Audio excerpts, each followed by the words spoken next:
Bismillahirrahmanirrahim. Assalamualaikum warahmatullahi wabarakatuh. Alhamdulillah, alhamdulillahi rabbil alamin. Wala udwana illa ala dhalimin. Ashhadu an la ilaha illallah wahdahu la syarika lah. وأشهد أن محمدا عبده ورسوله. Pertama-tama kita panjatkan puji dan syukur kita atas kehadirat Allah Subhanahu wa taala, atas segala limpahan nikmatnya yang telah disampaikan, yang telah diberikan kepada kita.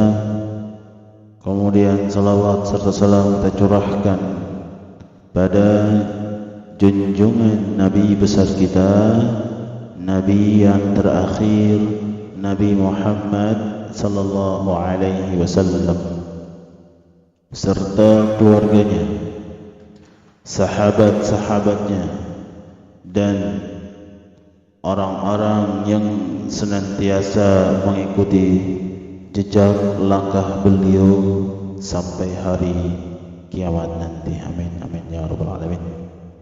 Anak-anakku sekalian kelas 2 yang Bapak cintai karena Allah Subhanahu wa taala, semoga kalian semua mendapat lindungan kesehatan dari Allah Subhanahu wa taala, dan kita berdoa kepada Allah Subhanahu wa taala agar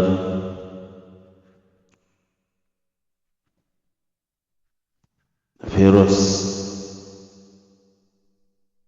COVID-19 ini cepat hilang dari negeri kita. Kemudian anak-anakku sekalian, di pertemuan pada kali ini insyaallah kita akan sedikit bahas di pelajaran yang ke-10, yaitu sifat dermawan dan kikir. Ya, sifat dermawan dan kikir. Silakan dibuka halaman 47 di buku Pendidikan Agama Islamnya atau PAI-nya. Ya, silakan dibuka, diperhatikan, disimak baik-baik. Kita langsung sifat dermawan dan kikir. Sifat dermawan dan kikir ini merupakan dua sifat yang saling berlawanan. Ya, tentunya dermawan orang yang senantiasa memberi, sedangkan kikir orang yang senantiasa tidak memberi. Oke, itu makanya apa? Dua sifat yang saling berlawanan. Rasulullah sallallahu alaihi wasallam adalah orang yang selalu memberikan sesuatu kepada orang yang membutuhkan. Ya, ini poinnya. Rasulullah sallallahu alaihi wasallam adalah orang yang selalu memberikan sesuatu kepada orang yang membutuhkannya. Rasulullah sallallahu alaihi wasallam sangat membenci yang namanya bakhil. Bakhil itu kikir. Karena sifat bakhil ini akan mengajak orang untuk tidak memberikan bantuan kepada siapapun. Ya, untuk tidak memberikan bantuan kepada siapapun. Ya, ini Rasulullah sallallahu alaihi wasallam sangat benci. Ya, tadi dulu disampaikan bahwasanya Rasulullah itu orang yang selalu memberikan sesuatu kepada orang yang membutuhkan. Makanya beliau sangat membenci kepada orang yang menahan atau tidak memberi sesuatu kepada orang lain yang membutuhkan. Artinya ia kikir atau bakhil. Oke, sebagaimana yang disabdakan Rasulullah sallallahu alaihi wasallam yang diriwayatkan oleh sahih riwayat Ibnu Baihaqi dan Abu Naim, innallaha ta'ala jawadun yuhibbul juda. Ya, innallaha ta'ala jawadun yuhibbul juda. Sesungguhnya Allah Subhanahu wa taala Maha Pemberi dan menyukai orang yang suka memberi atau dermawan. Sesungguhnya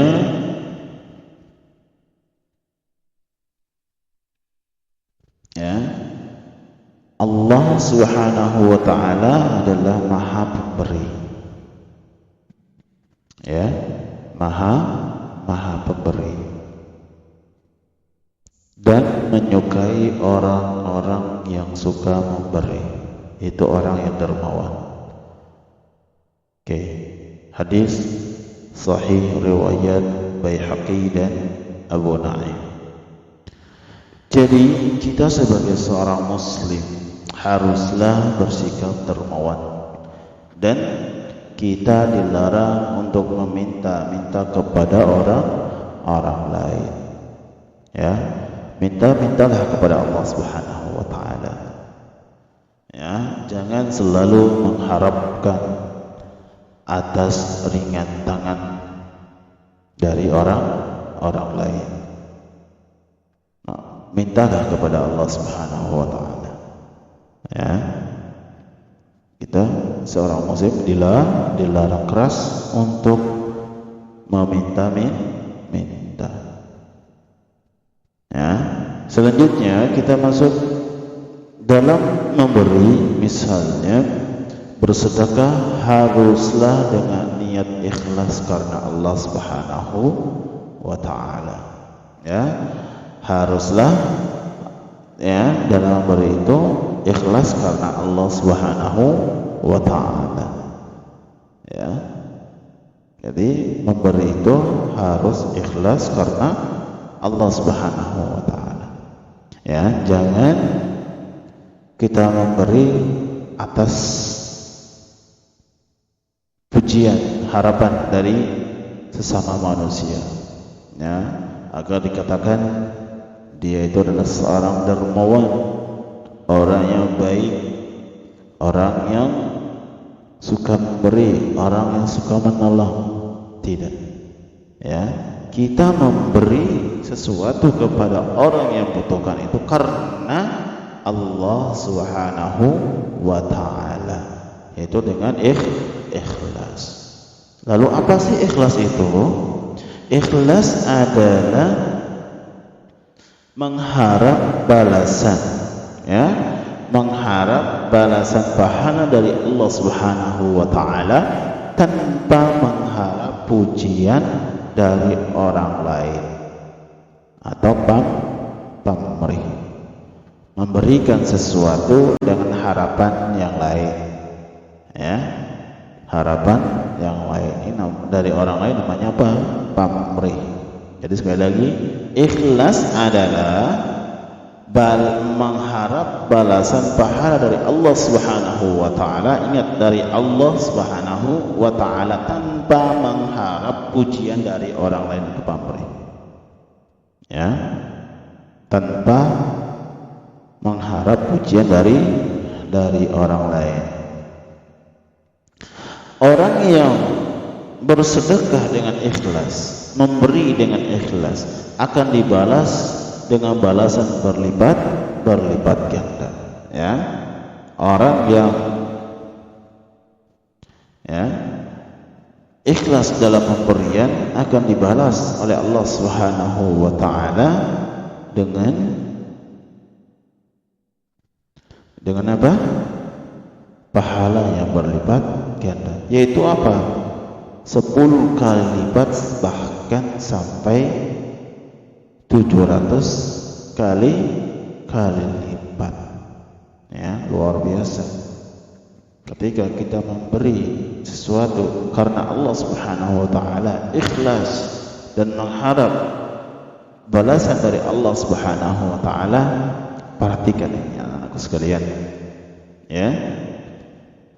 Allah Subhanahu wa taala akan melipat gandakan kebaikan itu sebanyak 10 kali lipat sampai 700 kali lipat.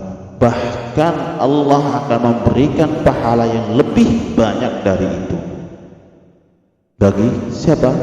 Orang-orang yang dikehendakinya. Ya, jadi anak-anakku sekalian, ya, orang yang ikhlas dalam pemberian, ya, Allah Subhanahu wa taala ini akan memberikan balasan 10 kali lipat kebaikan, bahkan sampai dengan 700 kali lipat. Bahkan lagi pula yang lebih dahsyatnya adalah Allah Subhanahu wa taala akan memberikan pahala yang lebih dari 700 itu bagi siapa yang dikehendakinya.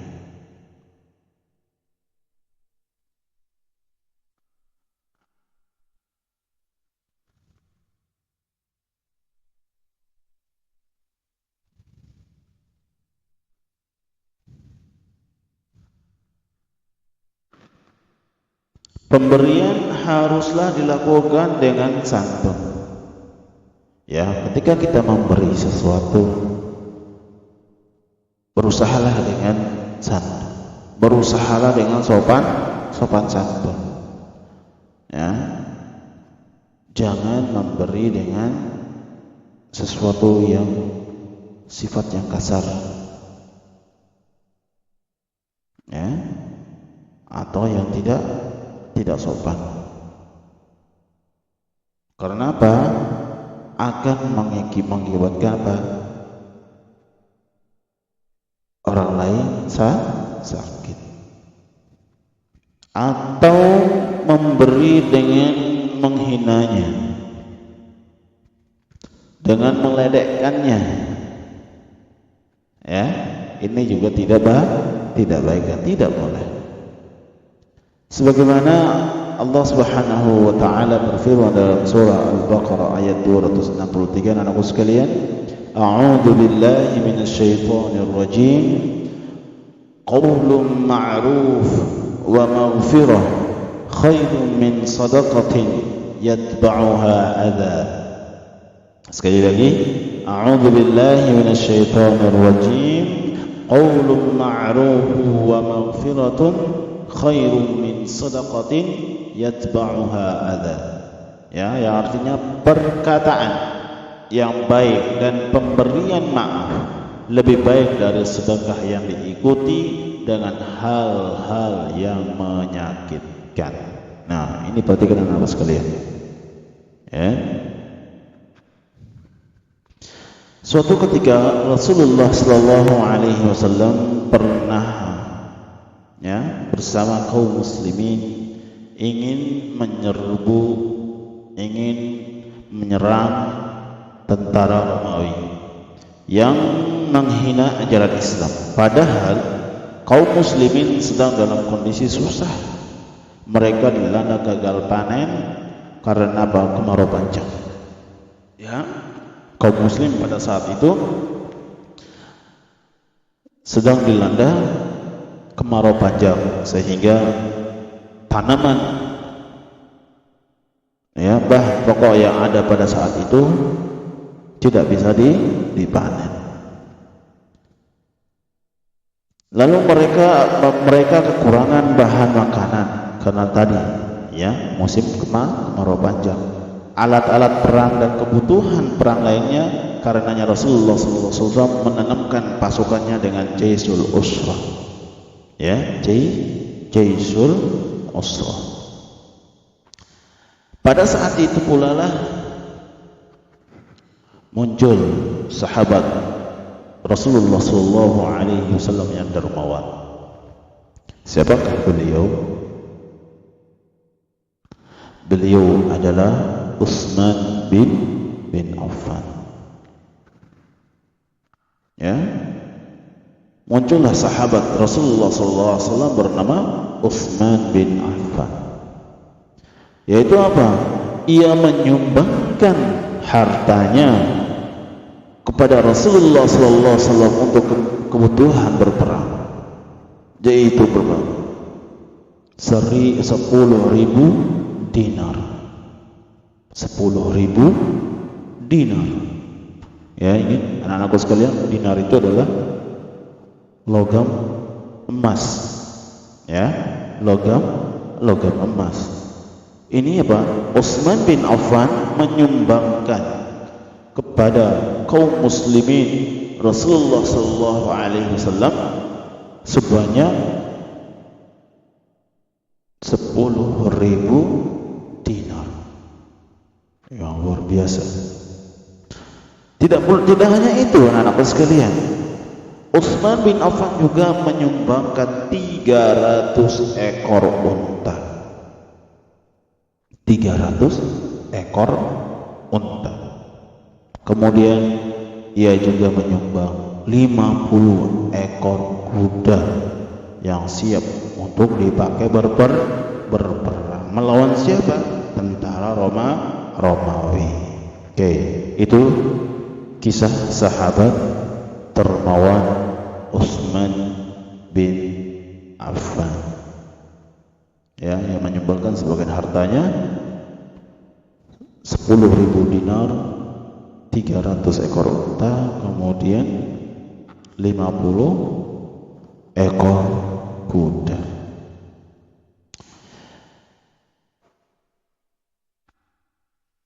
Kemudian dari pelajaran ini yang dapat kita ambil adalah keutamaan dari sifat dermawan. Ya, dari sifat dermawan. Yang pertama adalah Allah Subhanahu wa taala akan mengganti hartanya dengan yang lebih baik. Allah Subhanahu wa taala akan mengganti hartanya dengan yang lebih baik. Ya, jika kita memberikan sesuatu, maka Allah akan gantikan dengan yang lebih baik. Yang kedua, dicintai Allah Subhanahu wa taala dan disenangi semua orang tentunya. Ya. Orang yang senang memberi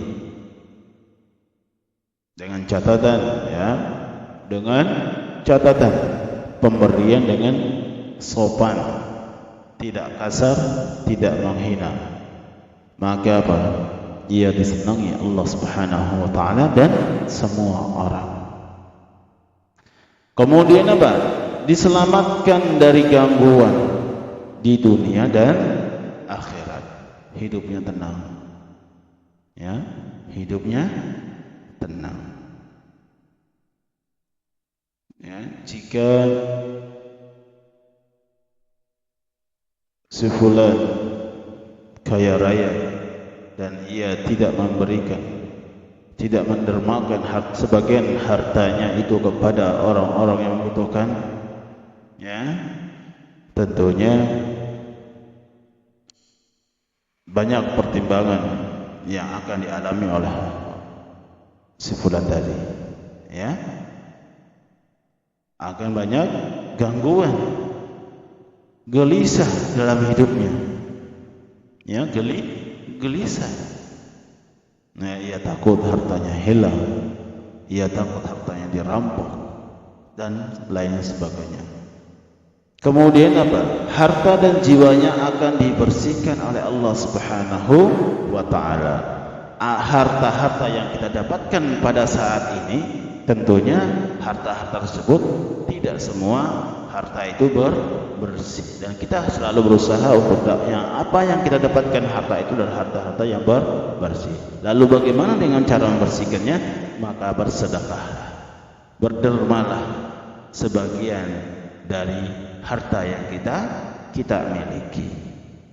Oke, selanjutnya, tidak mudah gelisah, putus asa ketika ditimpa kemiskinan.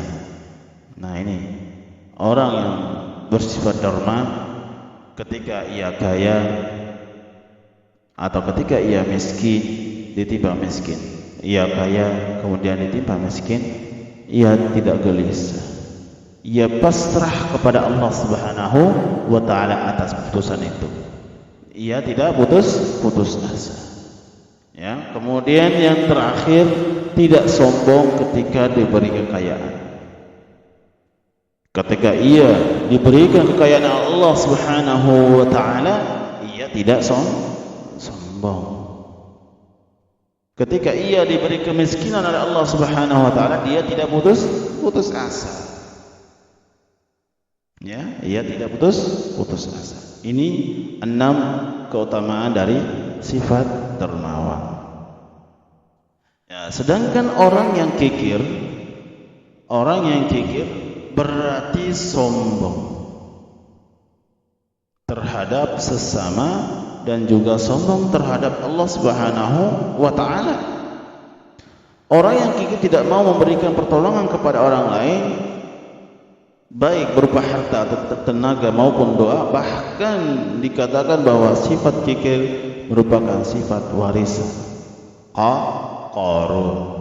Ya, tentu anak-anakku sekalian mengenal siapa sih Qarun itu. Ya, siapa sih Qarun itu? Ya, silakan jika ingin mengetahui kisah tersebut silakan dibaca pada bukunya halaman 49 di buku PAI-nya, silakan dibuka dan dibaca. Siapa sih Qarun itu? Ya, paham anak-anakku sekalian? Oke. Untuk materi pada pertemuan kali ini kita cukupkan. Ya, tidak ada tugas. Yang Bapak ingatkan adalah insyaallah pertemuan berikutnya kita ulangan harian anak-anak sekalian, mulai dari pelajaran 7 sampai dengan pelajaran 10. Ya, dari pelajaran 7 sampai dengan pelajaran 10. Oke. Sampai di sini kita tutup dengan baca doa kafaratul majlis. Subhanakallahumma wa bihamdik asyhadu an la ilaha illa anta astaghfiruka wa atubu ilaik. Assalamualaikum warahmatullahi